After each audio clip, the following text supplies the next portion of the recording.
What is up, everybody, and welcome back to the Small Lake City Podcast. I'm your host, Eric Nilsson, and here we are on episode 8. Really excited about our guest this week. She's someone who has a very unique perspective of Salt Lake City through her job that she has. And if you've ever wondered how a bar, brewery, distillery, or restaurant gets its alcohol license, what the difference is between a bar and a restaurant is anyway, or why we have all the complicated liquor laws that we do, then you're in for a real treat. Our guest this week, her name is Tanner Lenart, but she's better known as the Liquor Lawyer, where she helped businesses navigate the complex framework and process to getting all of their alcohol permitting. So really excited for her to tell a lot about that, but also hear more about how she got to Salt Lake after traveling around the entire world in chase of the best snow and best place for her future family to settle and live. So buckle up. Lots of really good information, really cool story. Hope you all enjoy it. Also, make sure to like, follow, review, and share the podcast wherever you listen to it, and give us a follow on TikTok and Instagram. But yeah, let's hear from Tanner. I'm sure you have just like the most fascinating input into it all. At the end of the day, it's still the law, and yeah, legal stuff can get pretty tedious and boring, but it is definitely more interesting, I think, than a lot of other practices areas, that's for sure. I mean, I feel like it's one of the easiest ways to mix business with pleasure almost. You're like, well, I do need a drink. Yeah, that's what my assistant, anytime I leave work a little bit early, she will ask, she's like, are you going to a bar? And I'm like, well, yes, but it's not open yet. Market research. I'm helping them. I'm drinking for them. Or sometimes, a lot of times it's bars that aren't open yet because they're still under construction and there's things that we need to talk about. But yeah, she always thinks I'm going to a bar. I'm like, not really. I mean, I'm sure she's right more than she's been wrong. This is true. I've learned so much about like this. Sound, like I had no idea what any of this was. And now I could probably, like, push comes to shove, I lose my job, but I could probably be a sound engineer and call it good. Do it tech. That's awesome. But it's fun. I like learning new things. That would be like a different side of the tech world. Got the software. Now let's do the hardware. Yep. No, totally with you. Cool. I'm so excited to sit down with you and talk because it's so fun. One thing I like about talking to people on the podcast is I'll get my mind open to something and then I'll find it everywhere. So like I was talking about like George and Charlie, how I saw them. I'm like, oh, like, do you know the Liquor Lawyer? Like, yeah, she helped us with this.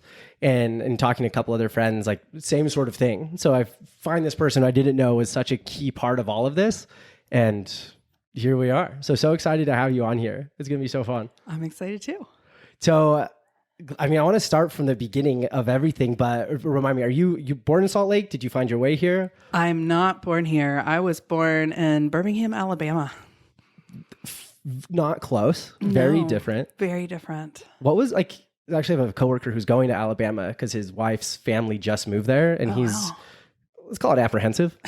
But I mean, what was life like there? Was it kind of like stereotypical, almost like Bible Belt South upcoming or? Yes, very much so. I mean, and I still love to visit. My whole family still lives in Alabama. We're going back there for Christmas. We every other year go back there for Christmas, and it's lovely with cousins and sisters and grandparents, and it's just a really lovely place to visit. I did not particularly enjoy growing up in the heat and the humidity.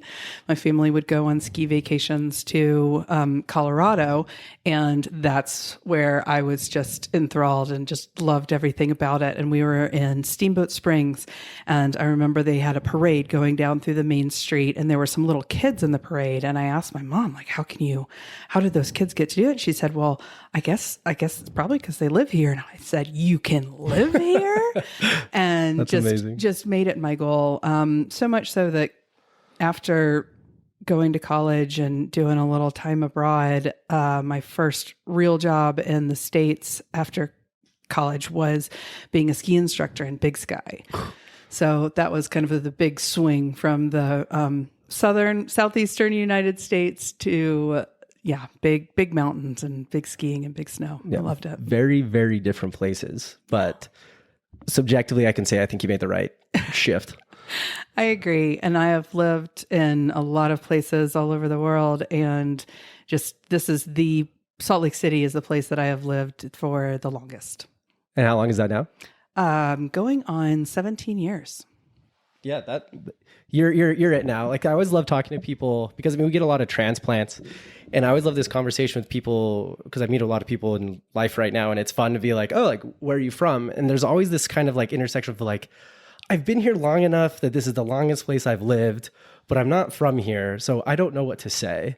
And I think you are 100% grandfathered in at this point. I'm allowed to say that I'm from here unless I'm with people who are actually from here, I think. Then like, okay, maybe not that from here, but close enough. Exactly. So remind me where you went to school for your undergrad? So I went to Furman University, which this past year really upset some brackets in March Madness. That's it's right. a I forgot about that. very small liberal arts college, and I just loved that. And it was a good place to be for 4 years. It's in South Carolina, so that was like the baby steps out of Alabama. First little bit there. And then so I'm so curious about all of these travels because I always love the thing I love about people and who come to Salt Lake and find this to be home is seeing kind of where else they've been. Because it's one thing to be like, oh, I was born in Boise and then I drove down to Salt Lake and I stayed here. It's like, okay, like good. Like I get that. But I love having the most context as possible. So born in Alabama. Yeah. You've been going on these ski trips to Colorado. Mm-hmm. You graduate from Furman. Mm-hmm. And then I heard some Europe in there. I mean, walk me through all these steps. I'm so curious. So graduated with a history degree. So, didn't have any big, bold plans for that. But I had been doing the backpacking in Europe thing a couple summers, and I was able to get a working visa. And so in England. And so I went and worked in the Lakes District for a little while, working in a hotel. And then I got a job at the Eagle and Child, which is a pub in Oxford where C.S. Lewis and Tolkien drank. And so learned to pull pints. And that was a fabulous time. What a cool, is this where your really affinity cool for bars and bar culture started? Well, it really was interesting. I definitely didn't drink. I was a very and I still am a very rule following, rule abiding person. I never had like a fake ID. I never drank when it was illegal. So I drank in Europe because it was legal when I was 18. But I turned 21 and that was my first job. I don't know if that's where my affinity came from. And I definitely loved the book side of it. And then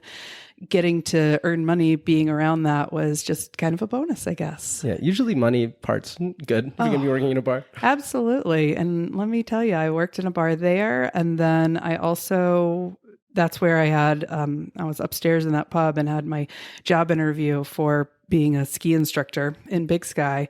So came to the Montana, did the ski instructing, absolutely loved it, couldn't get enough of it. And that was the year that I'm dating myself here, the first Lord of the Rings movie came out. What a great year. And so some of my buddies were like, hey, let's go ski in New Zealand. So I got another work permit that allowed me to work down New Zealand. And so I bartended down there. So I did the year-round winter thing. And that was really awesome. So lived and worked in a pub down in the South Island of New Zealand outside of the town of Wanaka. And that was just awesome. Came back, did more ski instructing in Big Sky, then left to go to Paris for a year of grad school and definitely wanted to continue my education. What school was it in Paris that you were going to? I went to the American Graduate School of International Relations and Diplomacy. It's a mouthful. Sounds really fancy. It was lovely. It was really great. I still love Paris and love getting to go visit and enjoy that. But definitely not what I wanted to do for real life work, and came back to Montana and actually got married.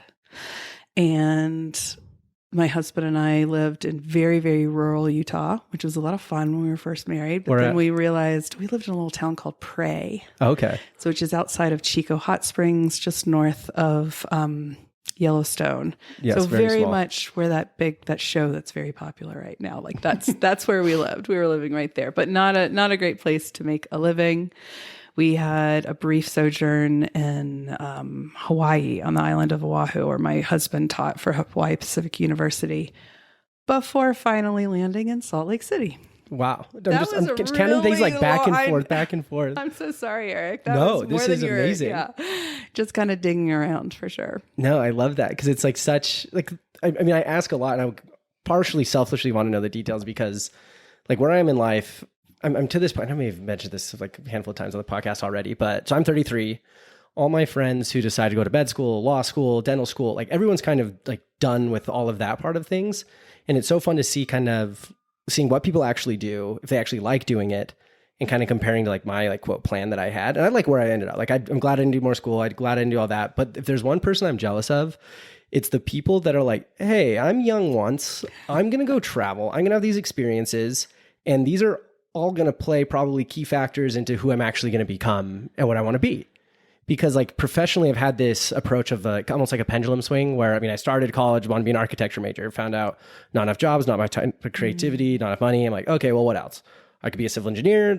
Every good architect has a civil engineer, make things stand up. Realize I don't want to spend all day, every day in the back room with a bunch of other engineers. And I'm like, okay, well, I like chemistry. Like chemistry's cool, pre-pharmacy, business, finance. And it's just kind of this like never ending pendulum swing. And even still today, like I'm still getting narrow and narrow of what I truly do want to do. And so I love that you have this experience of like, oh, like let's go try all these things and have this all kind of come together of like where I want to be, where I want to spend time, who I'm with. And like that, just that like spirit of travel and being able to explore it all, like responsibility free.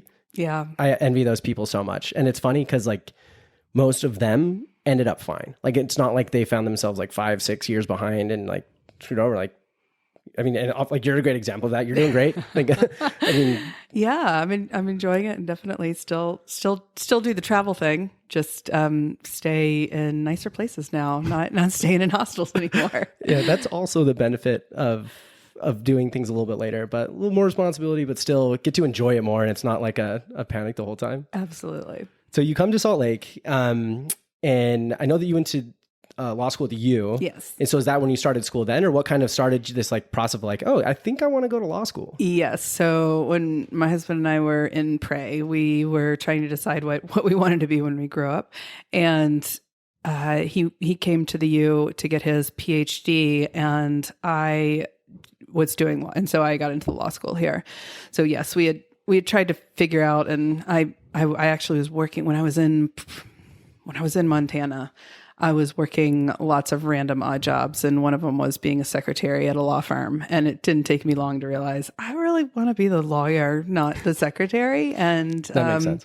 Yeah, took the LSAT and did pretty well and got into the U, which is a good thing because the U's a great law school and just on the upswing it's been fabulous. So I thought we would be here for our grad school years. And like I said, that was 17 years ago. It's classic trap. It's funny, like, yeah, there's always, everybody comes to Utah, I feel like, because there's like all the people who are like, I'm going to go to my undergrad here. Like, I'm going to come for school, or I'm going to just ski for a weekend. And the amount of people are like, well, guess I'm not. Like, there's a guy I met. So when like halfway through college, I was one of the first Lyft drivers in Utah. Oh, wow. And it was one of my favorite jobs because, I mean, I love talking to people and getting to know people, in case you didn't catch part of that. But like, it was so fun to hear people be like, oh, like, how'd you end up here? And there was this guy, he's like, oh, I came to a wedding 7 years ago and I never got on my flight home. Wow. I'm like, ballsy, but that's amazing. Jealous. So I just love that it has that spirit where kind of like reels you in and then catches you and you're stuck here, but you love it all. There's a guy who works at REI that's what he said, not the wedding part, but yeah, he came here to like visit a friend and then just never went home. Yeah. It's like, that's a thing. Doesn't happen everywhere. So you graduate from the U in law school. Mm-hmm. Did you, I mean, when you're in law school, were you gravitated towards any sort of particular practice of law or just kind of keeping an open mind towards it all? Yeah, it's really hard when you're in law school. A lot of people ask, what do you want to do? What type of law do you want to practice? And I knew what I did not want to do. I knew I did not want to do family law. That's what I had in my head when you were saying that. And, I knew I didn't want to do criminal law. There's a fabulous professor there who, Professor Roski, who really made me understand why some people would want to do that. It's wonderful. Everybody deserves a lawyer. Just does not need to be me.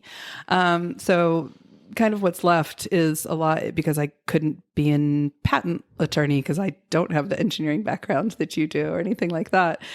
So I went into just general litigation, meaning, car accidents and then your insurance pays for it. Your insurance calls up the lawyers. There's a group of lawyers and I was with a firm that was part of that. So that's pretty common for larger law firms to do a lot of litigation defense. Awesome. And I mean, were you enjoying that at the time, or like at what point did you start to see that niche that you wanted to fill? Well, it definitely was something that was engaging intellectually and was doing it. And it's just the path of most lawyers that you hear about who just work a ton and feeling burned out. And it's not a good sign to feel burned out when you're a baby lawyer and you're just getting started. That's when you're supposed to have the most energy and be the most productive. I actually I was at a small firm, and they had a restaurant chain that they had a lot of business for. And then part of that was getting their liquor license applications. And one of the attorneys was really like, well, Tanner, you drink, so here, why don't you work on this? The most Utah thing I've heard. Yeah. So I did, and I realized it's pretty technical, and you have to look through the statutes, and you have to explain to the clients what is expected of them, especially for chains when they are coming from other states, and other states don't require the same things that we require here. And I have to say, it goes the other way too. People think that we do expect other things that you don't have to have here in Utah. But anyway, did that and really enjoyed it. Realized that this is something that lawyers can do and help a business with. And I left that firm, went to a new firm, and where I still am now at Christensen and Jensen. By the way, anything that I say here today should not be construed as legal advice. Give me a call if you need that. But I was able to, after I had left that firm, contact that company and say, hey, I don't know if you want me to still work on some issues, but I know nobody else at that old firm was working on this with you. And they were very happy. There's a very strict ethical code of how you're able to do that. You can't take clients with you, but right. Once you leave, you can ask them, hey, do you want to come with me? And they did. And I made it my goal to work less and less in litigation and more in the hospitality industry. And it took me a few years, but I think about 5 years, I was flipped doing more alcohol work and less litigation. And as of about 5 years ago, I've been doing only alcohol work, which has been a dream because now I don't really have to deal with people who are dealing with death and destruction and dismemberment. So it's a very good thing. Yeah. I would imagine getting a liquor license, I mean, in theory, should be a lot less frictional, emotional, impactful than the other type of law that you're used to practicing before that. It should be. I very much enjoy the fact that I am helping businesses to get back to what they're wanting to do, such as if I'm helping settle a violation, dealing with that, they need to get that off their plate and they need to keep on going and being a successful business. Or if we're talking about an application, getting everything set up for them to be successful and to have a very smooth entry into the world of selling food and alcohol. Or if they're having questions about, can I do this advertisement, being able to tell them, no, that violates a couple of these laws. For me to tell them that, they just, change the wording or change the picture, as opposed to if the state tells them that, it can be some pretty severe fines and consequences. So that makes me it's very fulfilling and it's very happy. And it usually doesn't come with life-changing consequences for the individual or business that I'm helping, which is really good. Good. Yeah. And so it sounds like, I guess if I could break all that you do into like 3 different parts, there's, let's call it local bars, restaurants trying to get licenses. You have these chains out of state trying to get into here, get a restaurant set up. And then let's call it going live, like consulting. Operation. There we go. Yeah. The operational side of it. I guess kind of like just thinking throughout the process. I mean, for those who aren't familiar, walk us through high level of like what that process looks like of application to getting a license. Well, it depends. If you're going to be are we talking about a bar or restaurant? Are we talking about manufacturers like a brewery and distillery? Because those are my clients as well. And with them, you also have the federal component of it because you have to be licensed by the feds too. But I guess we'll just say, let's say it's a bar. Okay. And if you are having say it's a distillery that has a bar attached, just add in a whole nother component of having to get federal approval as well. So first of all, if I have a client that makes me really, really happy, they contact me super early in the process. We open in 5 days. What do we need to do? No, that's not going to happen. What'll happen often is that I'll get people who are calling. They're saying they have a concept. They want to do this. And where we'll start is, okay, where are you looking? If they're looking in a small town, what is it going to look like? Just from the city ordinances, there's some small towns in Utah, take Washington City, for instance, they have in their city ordinances that they will have one bar for 32,000 people. And guess what? They have one bar and they have a population of 38,000 people. So I can just go ahead and tell them like, hey, if you really want this, we're going to have to start with lobbying to change that ordinance. And that's going to take a long time. And I don't think there's really an appetite for it. So we look through. If it's somewhere like Salt Lake City, which doesn't have that kind of cap on how many bars can be available, then we talk through, where are you looking? Because there's a lot of issues with being too close to community locations. So they look through for properties, then they get their lease. They find something that's not too close to a church or a park or a school. And then we look through the lease to make sure that there's no red flags there. There's certain things that the state won't allow as far as like percentage rents go. So we look through for a whole bunch of red flags on that. Then we go through the city licensing process, and that looks like providing the city with a whole bunch of information. I mean, it's just like getting any kind of business license with the additional step of alcohol sales. Is it zoned? Is it a conditional use to have a bar here? Then you might have to go through a hearing process on that. Does your lease have a get out of jail free? If you don't get a bar license, your landlord doesn't really want to have a business that's not making money in there. So city licensing, and then the state licensing is the final process. They just switched this to an online process. So I do that for my clients, or my clients will go and do that online for themselves. And that includes getting just details such as floor plans that need to be approved, because we have the issue, if you're at a restaurant, having to have that 10-foot buffer if you're going to have minors going through the quote unquote bar area. Everybody's got to have lockable storage. Where are we going to have display areas, menus? Bars, not everybody knows that bars do have to have food available anytime that they're selling alcohol. And so sometimes people will not have known that, and they're scrambling to get enough food available, preparation to comply with those requirements. Insurance has really gone up recently. For liquor liability. So getting insurance all taken care of. There's just lots of steps like that, all the way to the DABS hearing, the commission hearing that happens. Because that's like the last one where they get handed out. Yes. Are you going to get it? Right now for bars and even restaurants, they want people to come and talk to them. And these commissioners are all appointed by the governor. And we have a pretty good commission right now. It's great. They're all very inquisitive. They're all wanting businesses to succeed, but they also feel the weight of the responsibility of, we have these licenses. There's not that many of them. If you're not ready to go and open, we don't want you to have this license. So there's a few bar licenses available right now. So even though I think they have about 6 right now, if they only have 2 bars that are ready to open their doors and serve liquor, they're only going to give out 2 and save those 4 for the next people who come along who are actually ready. So it's that's kind of the exciting time at the end. So I'll be happy for them at those commission hearings, and then we get into the kind of operational things that we talked about.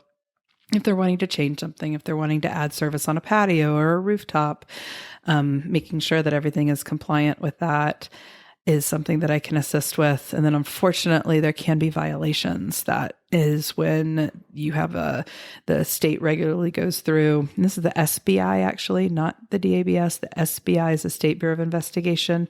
They'll do undercover stings with kids who are actually 19 years old. They retire those kids when they are about to turn 20. Just kidding. They get retired. And so these are the kids who are using their actual real IDs.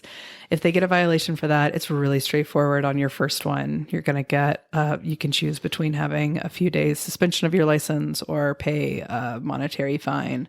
Other things that people are starting to get fined for is overconsumption. I'm seeing more and more undercover operations where people are going in, the SBA is going in and ordering.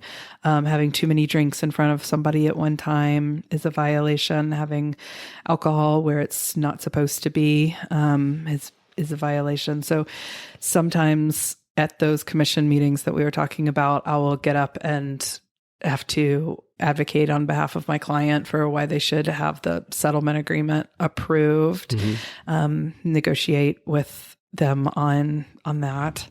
Those are never fun. Those are really tough because I do feel sometimes like the good operators get in trouble for doing things, and there's unlicensed people out there doing things that I feel like are getting away with it. And most of the time though, it's not that they'll get away with things forever. It's just a matter of until they get caught. But still, it hurts to see when my clients are trying to do everything right, but they get in trouble, but the people who are doing it wrong somehow get away with it all. Yeah. So when your experience, so kind of two questions. So one is, when you see someone going through this process, and it's probably going to be the people who go through it the first time, I mean, what are the biggest pitfalls that they fall in the most, in case anyone's wanting to open up a bar? Yeah, I think number one would be the signing a lease before they have done their due diligence on, are they too close to a church or a park or a school? Are they not in an area that is zoned for this specific type of alcohol consumption? That is a big one. And that's painful to see because we used to be able to have variants where I could get up in front of the commission and advocate. We could say there was a 3-prong test. Can this happen? Do you have the local support to get in there? And that happens quite often when people are trying to get into places that were grandfathered in. Yeah. So they changed the law. They let everybody who had licenses stay, but no new ones can come in. But people will come into these places thinking that they will get, like, oh, these brew pub right next door, they've got a license. Of course I'm going to be able to get one, and they can't. So that's painful to see. Having investors or people who have disqualifying offenses. So you have to do a background check. Any investor, even if they are completely silent, if they own 20% or more of your company, they will have to have a background check. And so that can be tough to overcome. Also anybody who's a manager or kind of an officer, if you're an LLC. Is there anything in particular they look for that's alcohol specific, or is it just typical background check? So it's a background check, and there's a statute that says if you've had 2 or more DUIs in the past 5 years, if you've had any conviction of a sale to minor offense, if you've had any in the past 7 years, this is a good one, this is a good legal term, if you have been convicted of a crime of moral turpitude, then you cannot be a 20% more owner of a bar or restaurant. And what is a crime of moral turpitude? Took the words out of my mouth. It is wide open to interpretation. So that's always interesting to get to advocate and say, this is not a crime of moral turpitude, or, why it's, there's a plea in abeyance. This shouldn't count. Things like that. Interesting. Yeah. A lot of times it has to do with fraud, writing bad checks, embezzlement, anything like that will definitely be a crime of moral turpitude, violence. Yeah, no money laundering. No money laundering, nothing like that. Resisting arrest, not a crime of moral turpitude. So that was a win for me recently. That was a good. There we go. Yeah. Like, well, that's not, that doesn't fall in the turpitude category. No. So maybe some other gray area, but we'll let them throw their favorite word of the dictionary at that. Yeah. So that's interesting. I didn't know any about that. But then thinking about when you go to the panel, the commission, the DABS commission, what do they look for? Because you said like sometimes they'll be like, oh, we'll give you out 2 licenses this time, but we're going to keep these 4 because we don't want to give it to these people. And this is something that I'm just going to say, go call your legislator and get them to change it, because of the way that the licenses are dealt right now. It's a completely arbitrary number of I think it's 10,800 bar people for one bar license. And so given that, the DABS pretty much will give out, the commissioners are looking for right now, are you ready to open? Do you have employees hired?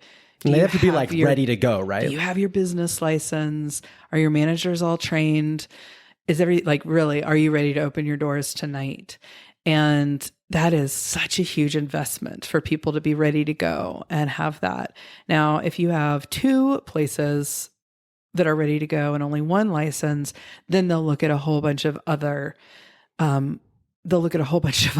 things that are, and they're written out in administrative code, but they contradict themselves. Love that. For example, one of the things you're supposed to encourage small local businesses, but then they're also supposed to look at how will this tax basis help us, which is encouraging for larger businesses and, employing more people. They look for community support. They look for if... how does that, how do you show or prove community support? Like letters from around the community, like petition almost? I've seen, letters from mayors. Okay, that makes sense. Good support from economic development leaders, things like that. A big one that they very much look to. So I would say the number, after the "Are you ready to go?" the number 2 thing that they will look for is letter from your bishop. Just kidding. Oh goodness, that would be interesting. I would love to see one of those. What would that look like? No, is location. They will give these out to rural locations. They will jump over people who have maybe been waiting longer.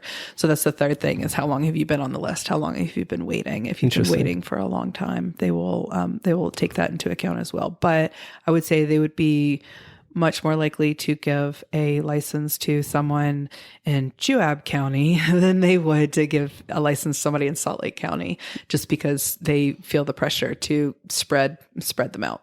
Yeah, no, that makes a ton of sense. I mean, especially when you think about Washington County, where it's 1 per 32,000, and then I can't remember what you just said about Salt Lake, where it's 1 per 2,000. They don't have a cap in it.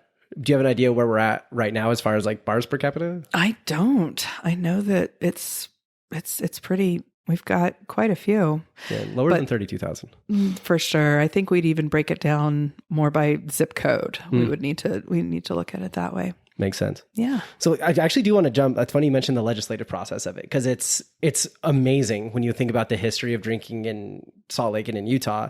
And to be fair, there are also states with other weird laws. I remember I was in Milwaukee once. It was for this conference for this internship I was at. And so we go across the street to go buy beer at the gas station, 10:30 p.m. They say, "What do you mean you want to buy beer?" Chains on the fridges. I'm like, "I just want to buy beer." They're like, "Oh, you can't buy alcohol that's not at a bar after 10 p.m. And I was like, "Okay." So then we go back to the hotel, go to the bar at the hotel, and I look at this kid, and I'm like, "How old are you?" He's like, 19. I'm like, "How are you working at a bar?" He's like, "Oh, if you're under 21, you can work at a bar." I was like, coming from Utah, I'm like, "That's weird." That's wild. And then on top of that, someone else. So we keep going, go to another bar, and someone looks at the bartender pours 2 shots, the bartender takes a shot, he takes a shot. And I was like, what is going on here? And why is this what? How? And thankfully I ran into someone from there, and they kind of walked me through it all. And then even then, we essentially could walk. Anyway, it was open carry in the streets for certain times. It was wild. That's wild. And so, yeah, so Utah isn't completely this unicorn of weird liquor laws, but it's been interesting to see. Because obviously in the 90s, you had to have your what was it called? Your, not license, but your... A membership card. Yes, your membership card. So, I mean, how did we get to where we are today? Because I know also November 2019 when they changed the law from the 3.5 to 5? 3.2 to 5%, ABV for beer that you could buy in the grocery stores, for sure. So yeah, I totally agree with you. I go to a national liquor lawyers conference every year. And it is fascinating because I want to go to the after party. I mean, it's pretty amazing. It's a lot of fun, but I learn a lot as well. And one of the things is that yes, liquor laws are so different in every state, and every state has something crazy. One of the biggest things that I think is awesome about Utah is that even though the bar licenses and the restaurant licenses can be somewhat tough to get, you will get one. You will get one if you're at least in the right place. And if you're on that list, it might take a little while, but you're going to get one, and it's not going to cost as much. I mean, for the license itself right now, it's about $2,500 to the state. When I was out out east, and I was talking with a chain client of mine, and she had to negotiate for the purchase of her liquor license in Boston. It was over $1 million. Wow. That's for full service alcohol. And it's just, that's obviously very cost prohibitive for any kind of, small place to get open and running. So yeah, we have, and then especially things like breweries and distilleries. Like if you want to start a winery here in Utah, same thing. The licensing cost is about $2,500. And I don't want to sound disingenuous. I know that there's so much that goes into the land and the building and the lease, Yes. but I'm saying just for that license. Whereas if you wanted to start a winery in California, I mean, forget about it. Just the processes of trying to get a winery, because they're so protective of those. So here in Utah, way better for actually starting a business, I would say. That said, the way that we got here with our kind of odd liquor laws obviously stems from the interested party, which is, the big temple that's on South Temple, and the influence such a that litigious has. way to frame it. Yes. It is. It's right after Prohibition ended. Utah we were the last legislative body that voted in Prohibition. By the way, we were the vote. Sounds par for the course. Really exciting. For ending Prohibition. Oh, sorry. Yes. Yeah, which is surprising, but we did. This was our legislature was the one that ratified the constitutional amendment that took away that one. But after that came, okay, things were out of control. We need to organize ourselves. We need to do the state control. We need to only sell the Low Point beer at the state stores or at the public stores. Everything else needs to be held by the state and firmly controlled. Now, a lot of states did that, but since the 20s, they've come a long way and they've moved forward. I think Utah just didn't take the same steps. They were very much in lockstep with right after Prohibition and that kind of pendulum swing of, okay, we can sell alcohol and we can drink alcohol again, but we're going to have it very, very tightly controlled. Got it. And it's been just very incremental changes. And also, I would say when you get laws that are made by people who don't actively participate in whatever they're making laws about, you get ones that are a little messed up. Like I personally would love to see way more teachers in the legislature, because I think they could do great work for how dare you education. be so pragmatic. And yeah, I would like to see a lot more people who have, run bars and restaurants. Now that's just not practicable. And that's where we get lobbyists, because lobbyists are supposed to be educators. But yeah, you do get the laws that are made very differently. I was interviewed a little while ago by a reporter from USA Today, and he was saying something similar to me, like a lot of places have weird liquor laws, but Utah's are the oddest because you guys change them every single year. And so I think that, along with the predominant religion having a outsized impact on how the laws are made, I think that the fact that they change every year also gives people from the outside gives them the impression that you can't buy liquor on a Sunday, or that you can't get a drink in Utah, or any of the other things that aren't quite true. Got it. No, that makes sense. Because, yeah, I totally agree with, obviously Utah is the way that it is because, I mean, even on today's numbers, slice the population in half, and that's your starting number with people in theory would be wanting to go to a bar. And obviously it gets dwindled down the further you go down like that decision funnel. But it almost sounds like, in your opinion, we change these laws every year, and it's probably going to be like steps back, steps forward, but do you feel like they're getting more controlling or less controlling, or just kind of depends on the legislative session? It depends on the legislative session. So you referred back to the legislative session where they changed that 3.2 to 5%. Actually, can I tell a story really quick about that one? Please, I want to hear. Oh my God. So at my old job, there was kind of a LDS dominated work culture. But there was just like anyone in I always tell the joke to friends of, there's only 3 types of people in Utah: Mormons, ex-Mormons, and Californians. And so naturally there was this group of like ex-Mormons. We kind of just all hung out, got coffee, and did stuff together just because we got to know each other better, just a little click. But I remember one day this guy comes up to my desk and goes, Eric, do you want to go to the grocery store right now? We can buy 5% beer. Aww. And I was like, it was like 11 o'clock on a Tuesday. I was like, absolutely. Like we didn't drink anything, but we just literally just went and like stared at it and was like, look at us.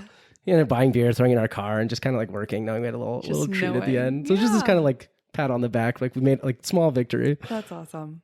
But anyway, yes. So during back in that time, that change, I believe it was the same legislative session that put into our statutory code my least favorite and code that I rail against anytime I'm asked about it, and it's this part that says express language, which means that anything that is not expressly stated in the alcohol code is not allowed. So whereas before the DABS and I, or DIBC then, and I, we'd be able to work through things. We'd be able to say, okay, we could interpret it this way, or it doesn't say you can't do it. Now it's, if it doesn't say you can do it, you can't do it. And so it's super, super strict. So I think until we get rid of that, I don't know how we're going to make the liquor laws be more expansive and more industry friendly, unless we just write miles of code saying these are all the things that you can do.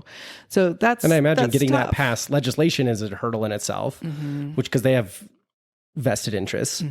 And then on top of that, then you have to, where's it going to go with this? Them to do it. But then, then you have the lobbyists who, as soon as they hear a whisper of this, they're probably going to come swooning in. Yeah.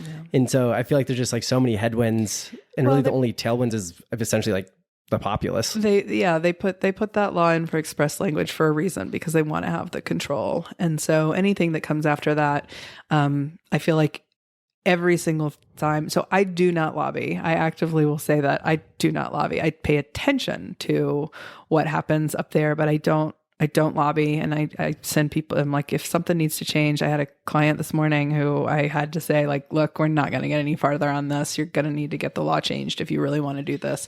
Here's the name of a couple lobbyists, and I send them on their way. And good luck.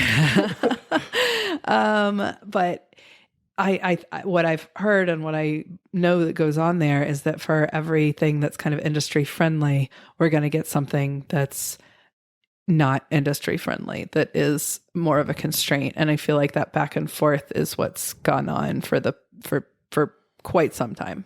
Yeah, because I think, and correct me if I'm wrong on this, but I think I remember when that law passed, the 3.2 to 5, but there was also some sort of asterisk or line that was like, and we won't revisit any of this for X amount of years. Like it was 3 or 5 years, just to say, cool, you can have your 5%, but you're not getting wine or anything else for 5 years.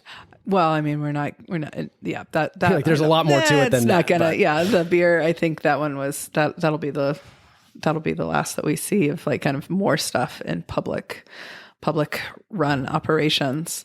I think, I mean, some other things I can think about is, we used to have the Zion Wall. They don't like to call it that, but that's what it was, with the having to mix drinks behind. When that came down, that was the same legislative session where we lost dining clubs, which I think was a big thing that is really hard on business. So now you can be a bar and you don't have a food requirement. You can stand up and walk around with your drink, but you can't have any minors on the premises. Restaurants, you can have children in there, and you can, but you have to have 70% of your sales be from food. You can't stand up and walk around. And so for a lot of people with trying to have some kind of unique concept, like, doing video games or just anything where you want to be able to stand up with drinks. Like the Dave and Buster's, party. Like that has to be that way. Yeah, they took away the ability to do that. The food percentage for that was lower. It was only 60% food instead of 70. So they took that away, which I was like, all right. I mean, so like, it's the give and the take of what that's going to look like. Because I feel like, and I've like worked in restaurants and bars growing up. Shout out Red Robin on Foothill. It was a good time. Rest in peace. But like you always get people in from out of state, and they're like, oh, let me see your ID. They're like, I'm 65. You're like, I know. And my boss tells me every day that I have to do this because if we get stung, then penalties. Absolutely. And then it obviously creates like this friction with them, and it's never a great experience. No. And then they don't understand the difference between like bar and restaurant. And then one I've heard a lot recently from people visiting is a lot of other states are doing better about taking like a digital ID, where Utah, I mean, obviously it has to be hard and fast in it. Eric, you're wrong. We are doing the digital ID. Oh, I'm so excited. Pretty much every state store now will do digital ID. I know most of them are accepting them. And a bar or restaurant can do that as well. There's a specific app. I think it's called like Go, maybe. I'll have to revisit that. You'll have to put it in Learn the something show new notes. every day. I'm so excited. But it's an app that's on a phone that, you can take the digital ID. Absolutely. All right. Yeah. Noted. I had to go through a whole training about that, and I still don't quite understand it, but they assure me it's very secure. If I had $1 for every time one of my best friends tries to go into a bar with a picture of his ID on his phone. No, that's not the same thing. And every time I tell him, I'm like, this isn't going to work. He's like, well, I think it'll scan. I'm like, that's not the point. But bless his heart. So, I mean, like thinking about like the path forward, if you could have your own magical wand and be like, I'm going to rewrite all of this law, or at least try to like Humpty Dumpty back together to something semblant of a normal law, quote unquote, what would that look like? Or what would you choose? That's a good question, because I don't think that it should be unregulated. I mean, it's definitely an addictive substance. It's something that I want to see alcohol have control over. I don't think we should go willy-nilly. No state in the union is just completely free from any regulations. So for me, number one, obviously getting rid of that express language. I think that would be a big, huge help with industry being able to work with the state. If we were able to show that something was going to be compliant and going to be helpful, that would be wonderful. That we would be able to just kind of prove your case, show that, having like right now, caterers don't have any kind of licensing available. You're not able to go as a bartender setting up for a wedding in a field. Technically, that bartender shouldn't be bringing the alcohol with them because they don't have a license. They're not licensed to do that. But if before there was express language, that was something that was just allowed, because it's almost like it just feels part like of this, your business, like spirit of the law versus letter of the law, where it's gone all the way back to this letter of the law. Absolutely. So I think getting rid of that, number one, would be incredibly just curious, helpful. what would that look like? Like, does that need lobbyist approval, legislative approval? Is it like a huge hurdle, or is it pretty small? No, it would be like a strikeout of about 5 words in the law. All right. That would be it. Interesting. That's all we need to do, guys. And then number 2, I think getting the variance ability, have the variances back would be awesome. There's so many small towns in Utah, and I mean, big cities, everybody, where they want to have, these local towns want to have a restaurant on Main Street, but because they've got a church on one end and they have their little city park on the other end, there's nowhere that a restaurant can go because of they're not allowed to. And I think that should be antithetical to a Republican legislature that's all about local government. If the small town wants that and it's their park, it's not they should be able to do that. So yeah, I think those 2 things, the express language would be the biggest, because that would just have a huge effect on how the DABS and the compliance officers are able to operate. And then the variance ordinances, because that would free up small towns and pretty much anybody to do business where it's wanted. We would still have to prove it if there was a bar that wanted to go in too close to a school and there was public outcry against that, the commissioners would hear that and make a decision not to do that. It's not like it would go willy-nilly. Yeah. It would just give them the ability to make that choice and take local sentiment into account instead of just the state blanketly saying no. It just sounds like it just opens it up for an argument. Like, let's call it a discussion, Eric. I love discussions.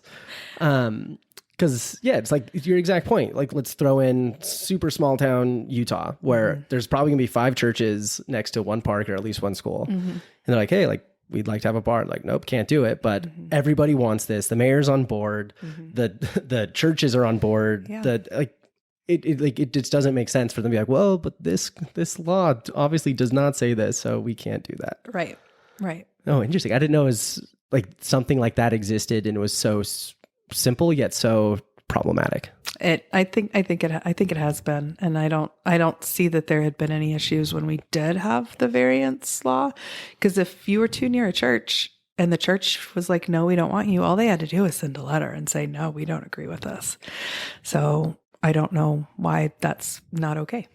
Well, I think it's kind of going back to your previous point you were talking about how Utah is very easy to get. I mean, from a financial perspective, $2,500, which compared to the millions, I mean, you could pay it in some of these other examples that you gave.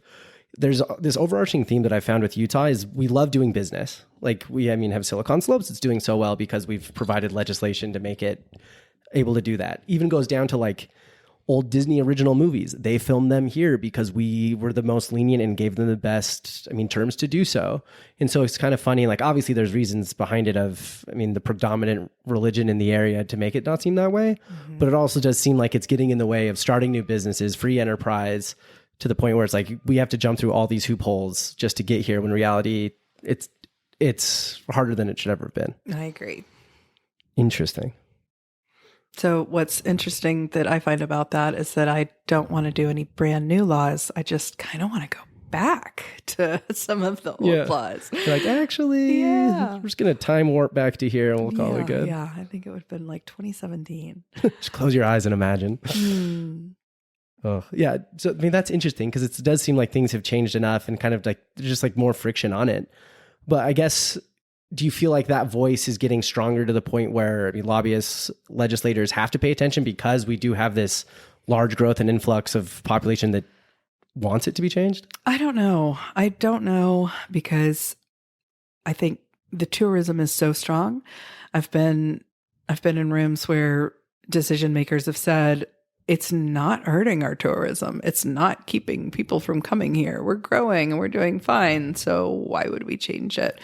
We have the least drunk driving accidents in the country. So what we're doing is just fine, which to me is a little bit I don't think that's the KPI. Like why? Our laws around liquor are not why we have low drunk driving rates. It's because of the religious culture about drinking. That means a lot of people don't drink, so you just have less people on the road. Totally. Yeah. And I guess on that point, because like obviously I can't remember the year, but decreased our legal limit to drive a car. Yes. What kind of impact have you seen on that on your side of things?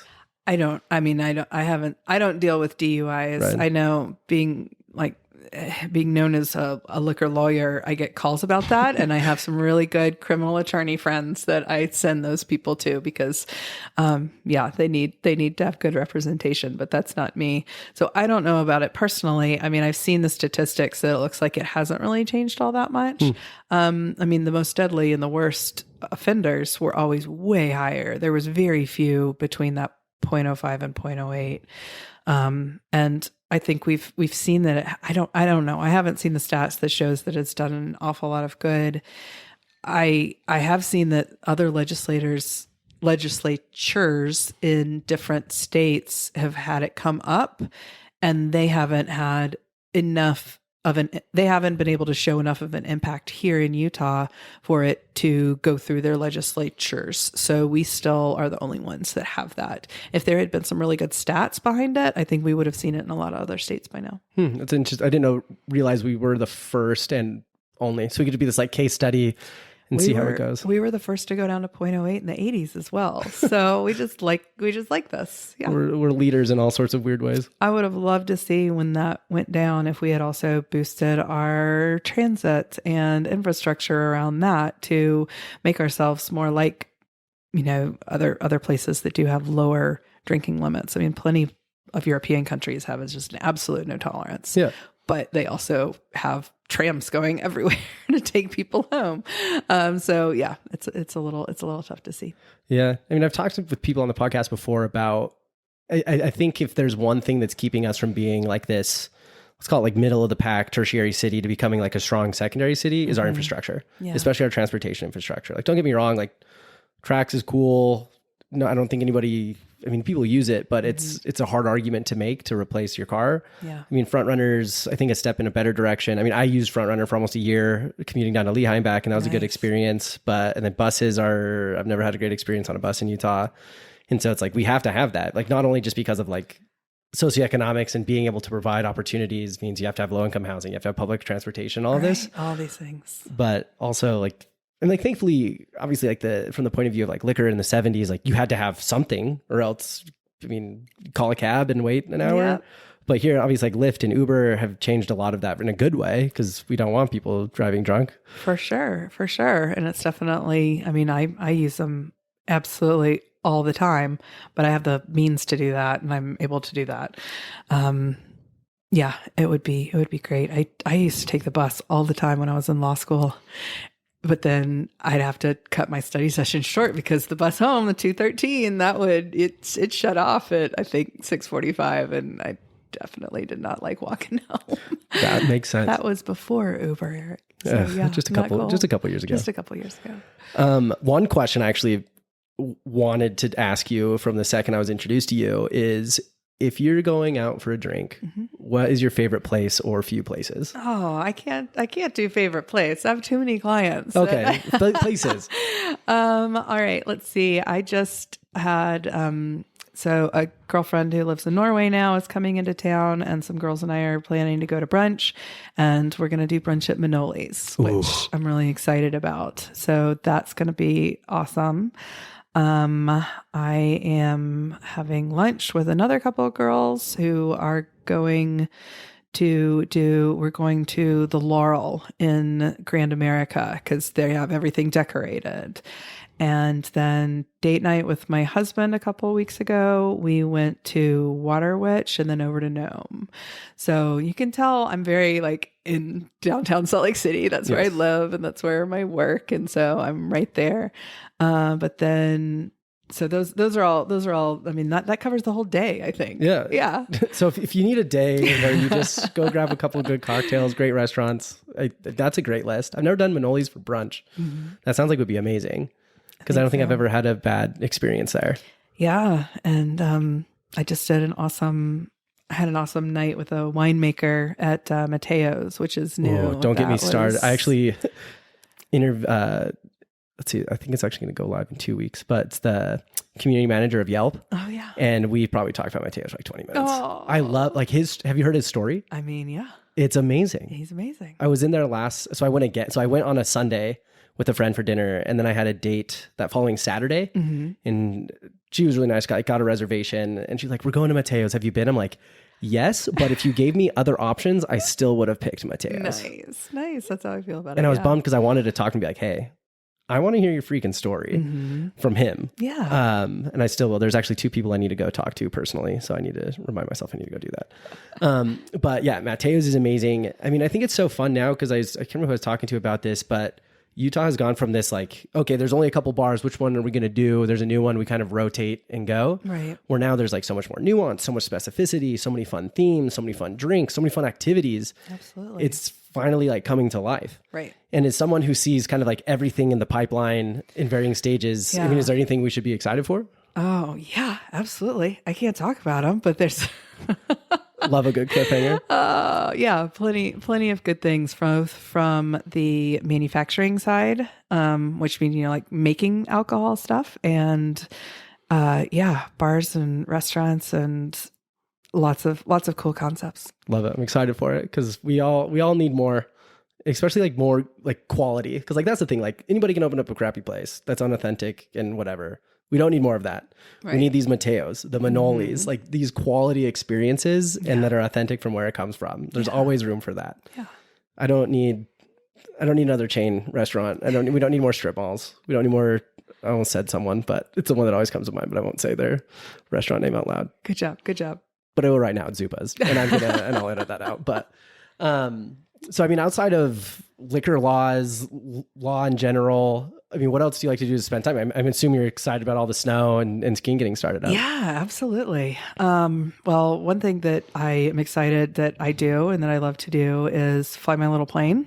I fly planes, which is a lot of fun. And there's just so many great airports all over Utah. I flew into Hurricane recently and went down and had lunch up that canyon with some friends. And I mean, that is so cool and so much fun to be able to do.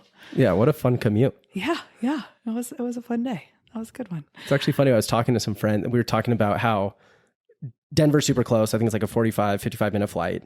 Vegas is close by like an hour and a half flight. And we were actually sitting at Edison at the bar and we're like, doing the math, like, how much fuel costs? How much is this? And we're like, we could buy a plane and we could do this a lot more economically than we're paying otherwise. Yeah, you're flying a lot different plane than I'm flying. A little 4-seater tiny plane, and how that works. But that's also the fun charm to it. It's also the fun charm to it. And yeah, being just level with the mountains and seeing the leaves change, and it's really fun. It's really cool. Such a cool experience. How long have you been doing that for? I got my license before the turn of the century. So yeah, 24 years now. That's so fun. It's a lot of fun. And it's been a great community. Salt Lake has, I'm a part of a flight club, and we meet for monthly meetings. And that's a really interesting way for me to, I know a bunch of guys because it's pilots. They're all guys.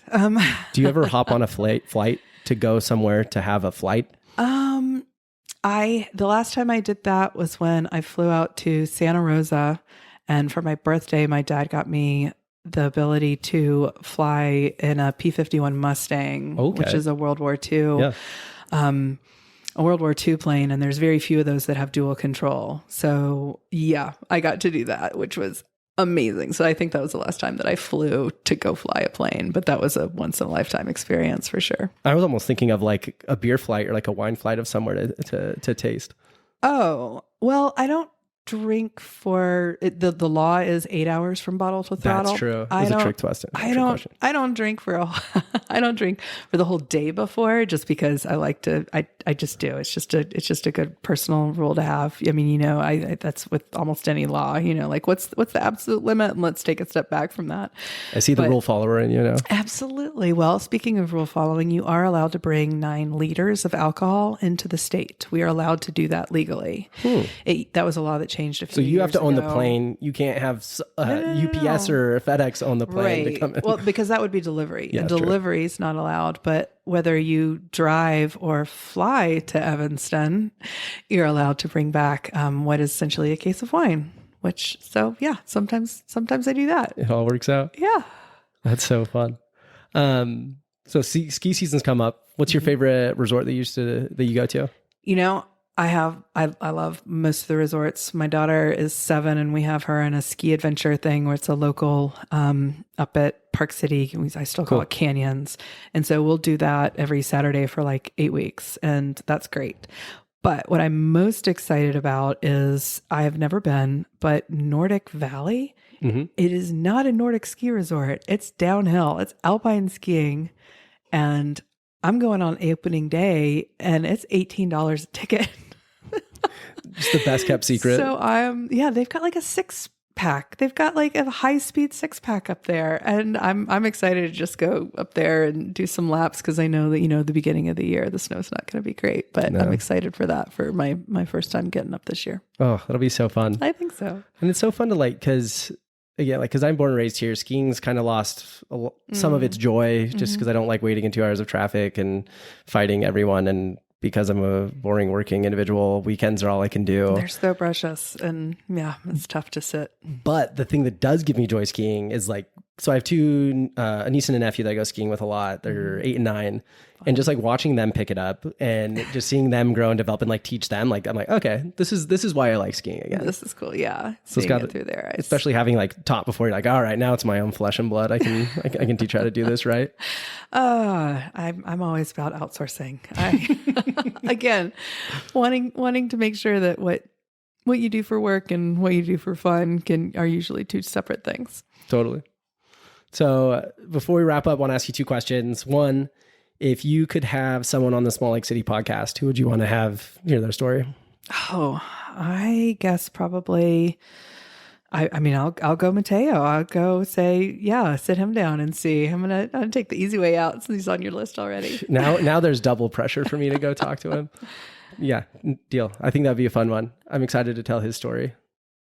And then secondly, if anybody is looking to open up a restaurant with a bar or bring their idea from out of state to here, open distillery, brewery, anything alcohol related, how do they find you and find your services? You can Google Utah Liquor Lawyer. I think I'm the only person who comes up on that, which is an easy way to find me. My law firm is Christensen and Jensen, and I'm on there, and I'm on Instagram, and I think it's at Utah Liquor Lawyer. And Twitter, we still call it Twitter, is UT Liquor Lawyer. And upcoming, after every legislative session, I do a huge long tweet fest that covers all of the new liquor laws every year. That's always my biggest, most popular thread. Some things are very minute. Some things are really exciting, but I cover them all.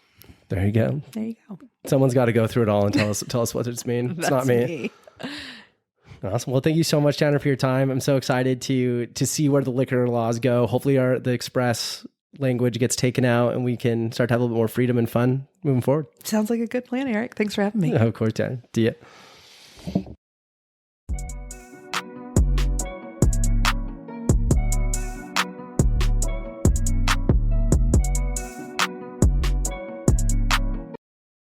Thank you so much for listening to this week's episode of Salt Lake City Podcast.